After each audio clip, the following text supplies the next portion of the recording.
اور میں اپنے بچوں کے ساتھ اپنے ناظرین سے بھی کہوں گا کہ آپ بھی اس صدقہ جاریہ میں شامل ہوئیں، کیونکہ اللہ کے رسول سرکار دو عالم صلی اللہ علیہ وسلم کی حدیث ہے، خیرکم من تعلم القرآن وعلمہ، جس نے قرآن سیکھا اور دوسروں کو سکھایا وہ سب سے بہتر انسان ہے۔ تو یہ ایک صدقہ جاریہ ہے، بہت بڑا عمل ہے، ثواب کے لحاظ سے بہت اونچا عمل ہے۔ اگر ایک لفظ قرآن مجید ہم ڈھنگ سے پڑھتے ہیں تو ہمیں 10 نیکی ملتی ہے۔ الف لام میم اگر ہم نے صحیح سے پڑھا تو 30 نیکی ملا۔ سب سے پہلے ہمیں اس کا لفظ درست کرنا ہے۔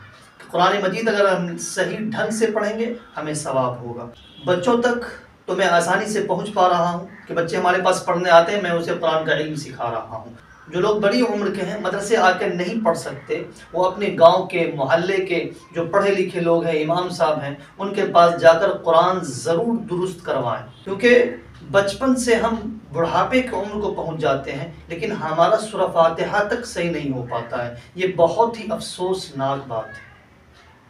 جب ہم اپنی بات یہ بتا رہا ہوں کہ میں جب مسجد جاتا ہوں اور نماز پڑھتا ہوں، اور جو ہمارے عمر دراز نمازی حضرات ہیں، جب میں ان کا قرآن سنتا ہوں تو کافی تکلیف ہوتی ہے، دل میں کرہن ہوتی ہے کہ اللہ کے یہاں ہماری پوچھ نہ ہو جائے کہ اللہ نے ہمیں قرآن کا علم دیا اور ہمارے بستی کے لوگ، ہمارے جاننے والے لوگ وہ قرآن کو بالکل غلط پڑھ رہے ہیں۔ اب مثال ایک چھوٹی سی آپ سمجھیے کہ ہم نے کئی دفعہ لوگوں سے سنا تو وہ سورہ فاتحہ جب مشق کرایا تو وہ الحمدو پڑھتے ہیں، صاف الحمدو پڑھتے۔ الحمدو کا مطلب کیا ہوا؟ کے معنی کیا، لم کے معنی نہیں، الحمدللہ، یعنی ترجمہ یہ ہو جائے گا اس کا کہ کیا نہیں اللہ کے لیے، جبکہ الحمدللہ کا مطلب ہے کہ تمام تعریفیں اللہ کے لیے۔ اب ترجمہ بالکل الٹ گیا، غلط ہو گیا۔ اب اس سے اندازہ لگائیے ہماری نماز کیسی ہو رہی ہے۔ اب یہ نماز ہماری قبول ہو بھی رہی ہے نہیں، یہ اللہ کو معلوم ہے۔ اور ایک پوری زندگی ہم نماز پڑھ کے دنیا سے چلے جاتے ہیں لیکن ہمیں پتہ تک نہیں چل پاتا کہ سورہ فاتحہ کس طرح پڑھنا چاہیے تھا اور ہماری نماز صحیح ہو پائی یا نہیں ہو پائی، کیونکہ جب ترجمہ غلط ہو گیا تو نماز فاسد ہو جاتی، نماز ہوتی ہی نہیں۔ آپ علماء کرام سے پوچھ سکتے ہیں۔ اس لیے اس صدقہ جاریہ میں آپ شامل ہوں، اور جب تک ہم لوگ سیکھتے رہیں گے، ایک تو یہ ہوتا ہے کہ انسان کو پڑھنا نہیں آ رہا،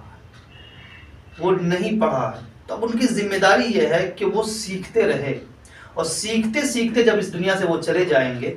تو پھر اللہ کی نگاہ میں وہ طالب علم کی حیثیت سے اٹھائے جائیں گے۔ اور طالب علم کا کیا مرتبہ ہے، کیا رتبہ ہے، وہ آپ نے احادیث وغیرہ میں سنا ہوگا، فضائل اعمال میں، منتخب احادیث میں،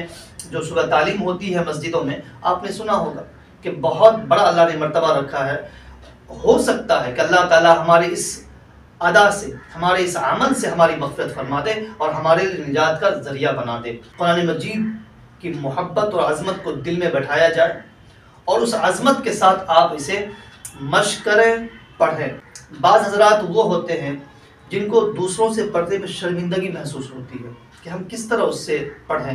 کس طرح اس کے پاس جا کر کہیں کہ ہمیں یہ سورہ سکھا دو۔ تو اس کے لیے آج سوشل میڈیا ہے، ڈے ون سے آپ اس ویڈیو کے ذریعے سے بھی اپنے قرآن کو درست کر سکتے ہیں۔ ہر ویڈیو آپ تک پہنچے گی اور تسلسل کے ساتھ ہم 20 صورتیں آپ کو یاد کرائیں گے، اور ہم نے پلے لسٹ بھی بنا رکھا ہے۔ آپ ویڈیو میں جا کر پلے لسٹ کو چیک کریں، آپ وہاں دیکھیں کہ ترتیب وار جو آپ تک ویڈیو پہنچتی رہے گی، آپ اس حساب سے یاد کرتے چلے جائیں۔ 20 صورتیں انشاءاللہ میں آپ کو یاد کراؤں گا، اور اس کار خیر میں آپ کے جو جانکار ہیں، جاننے والے ہیں، ان کو بھی شامل کریں۔ آپ اس ویڈیو کو ان تک پہنچائیں، ان کو شیئر کریں، تاکہ یہ آپ کے لیے نجات کا ذریعہ ہو اور صدقہ جاریہ ہو، کہ آپ کی وجہ سے ہو سکتا ہے کوئی نہ کوئی شخص قرآن درست پڑھنے لگ جائے تو وہ ثواب آپ کو بھی ملے گا۔ اپنے گھر کے اندر جو افراد ہیں، اگر ان کا قرآن درست نہیں ہے اور کوئی درست کرانے والے آس پاس نہیں ہے، یا اتنا وقت نہیں مل پاتا ہے کہ دوسروں کے پاس جا کر ہم قرآن مجید درست کریں، تو آپ اس ویڈیو کے ذریعے سے قرآن مجید ان کا درست کروا سکتے ہیں اور خود اپنا بھی درست کر سکتے ہیں۔ اور اس کے لیے میں یہ نہیں کہوں گا کہ آپ چینل کو سبسکرائب کریں، ویڈیو کو لائک کریں اور شیئر کریں، بلکہ اگر آپ کو ہمارا یہ کام پسند آ رہا ہو کہ لوگوں کا قرآن درست ہونا چاہیے اور یہ قرآن سکھانے کی مہم چلنی چاہیے، ایک ماحول بننا چاہیے، تو اگر آپ کو اچھا لگتا ہو تو آپ ضرور ہمارے چینل کو سبسکرائب کریں تاکہ جو بھی ویڈیو اپلوڈ ہو وہ آپ تک آسانی کے ساتھ پہنچ جائے، اور دوسروں تک اس ویڈیو کو پہنچائیں بھی تاکہ وہ بھی قرآن مجید آپ کے ذریعے سے درست کر سکے۔ اگر ہم نے محبت کے ساتھ اور عظمت کے ساتھ قرآن مجید کو